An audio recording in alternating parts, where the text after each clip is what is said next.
மேஷராசிக்காரங்களுக்கு 2026 புத்தாண்டு எப்படி இருக்க போகுது அத பத்தின ஒரு சின்ன பார்வை தான் இது. இந்த வருஷம் மேஷராசிக்கு சவால்களும் இருக்கும், வாய்ப்புகளும் இருக்கும்.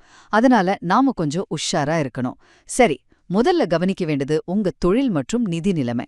வேலையில பதவி உயர்வுக்கான வாய்ப்பு வந்தாலும் நீங்க எதிர்பார்க்கிற அளவுக்கு ஒரு பெரிய வளர்ச்சி இருக்குமான்னு சொல்ல முடியாது. பணவரவு ஓகேவா இருந்தாலும் தேவையில்லாத செலவுகளும் வரலாம். அதனால இந்த வருஷம் பெரிய முதலீடுகளையோ தொழில் விரிவாக்கத்தையோ தள்ளி போடுறது நல்லது. ரெண்டாவதா, இங்க தனிப்பட்ட வாழ்க்கை. இந்த வருஷம் ரொம்ப முக்கியமா தேவைப்படுறது கோ வித் த ஃப்ளோ மனநிலை தாங்க. அதாவது நடக்கிறத அப்படி ஏத்துக்கிறது. ஜாதகப்படி சில கட்டாய பயணங்கள் போக வேண்டியிருக்கும். குடும்பத்துல இருக்கிறவங்க மேல பெரிய எதிர்பார்ப்புகளை வச்சுக்காதீங்க. அப்போதான் மன கஷ்டம் இல்லாம இருக்கும். முக்கியமா உங்க ஆரோக்கியத்துல, சாப்பாட்டு பழக்கத்துல ரொம்ப கவனமா இருங்க. கடைசி ஒரு முக்கியமான விஷயம், நம்ம பேசுனது எல்லாமே கிரகப்பெயர்ச்சியை வச்ச பொதுவான பலன்கள் தான்.